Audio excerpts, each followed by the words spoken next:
teaching somebody how life works. Right. And one of the most important aspects of that for me was learning how to set goals. Right.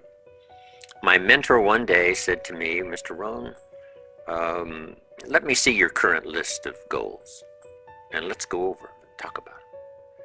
He said, I've got some experience. I'm sure I can help you. And I said, I don't have a list. He said, really? He said, I can tell you right now, if you don't have a list of your goals, I can guess your bank balance within a few $100s. Wow. Which he did. Wow. And that got me thinking. I said, do you mean my bank balance would change if I had a list of goals? He said, drastically. That was the day I learned how to set goals. Okay. Decide what you want. Write them all down. Who do you want to meet? Make that list. The books you want to read, make that list. The places you want to go, make that list. The experiences you want to have, make that list. Education for your family, make that list. So I started making all these lists. Then he said, just start checking them off. So at first I put a lot of little things on my list so I could check off something almost every day. Right. Because that's what's fun. Right. Then he said, if you check off something significant, celebrate. Right. Because that'll inspire you to even develop a longer list. Right. The law of averages I teach in one of my seminars, the law of averages. Here's what it says. If you do something often enough, you'll soon have a ratio of results.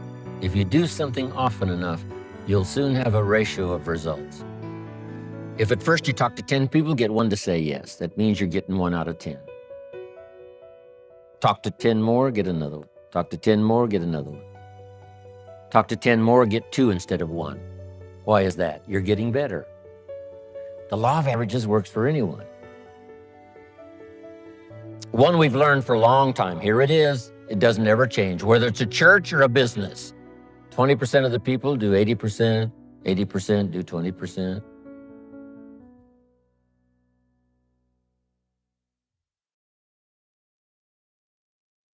So here's what I learned in time management. You can spend 80% of your time with the 20%, not the 80%. You spend 20% of your time with the 80%, 80% of your time with the 20%. You just have to learn. And these fundamentals now have been around for a long, long time. The 80-20 rule. So don't ask for a more favorable wind. That's like wishing something that's not going to occur. Don't ask for better seed and soil. All you got's what's available. Don't curse what you got. On this planet, all we got's the seed that's here, the soil that's here, the miracle of life that's here, the opportunity that's here, the seasons that are here. That's all we got. Wherever you've come from in your country, the economy you got, that's all you got. In America, our economy, that's all we got. The government, that's all we got. The marketplace, that's all we got. Whatever you do, don't criticize all you got. The key is to set a better sail and turn what you've got into the miracle of your future. Don't wish it was easier. Wish you were better. Don't wish for less problems. Wish for more skills.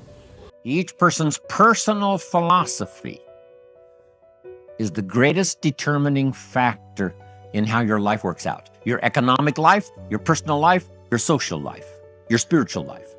All starts with the conclusions you've made in your personal philosophy. We gave the example earlier on economics. There's 3 or 4 different philosophies to choose from in your economic future.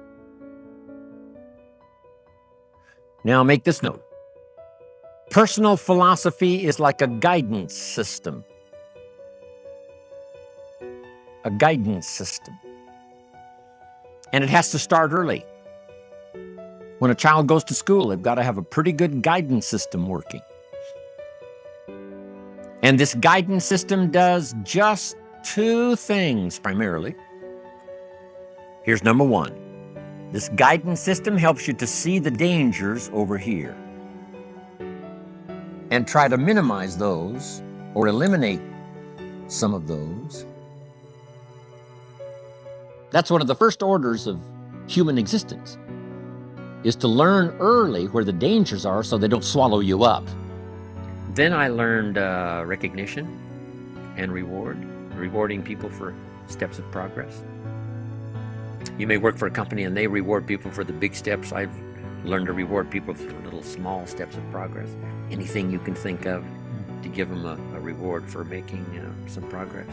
It doesn't have to be a big reward. It doesn't have to be big. Small. Something small. Kind word. Then it comes to a philosophy that says, be so busy giving other people recognition, you really don't need it for yourself. Now you've arrived at a very good place. Your greatest happiness is other people getting rewards, not necessarily yourself. But then Zig comes back with the old philosophy that's so true. If you help enough people get what they want, from either money to recognition or success, you can have everything you want. Yeah.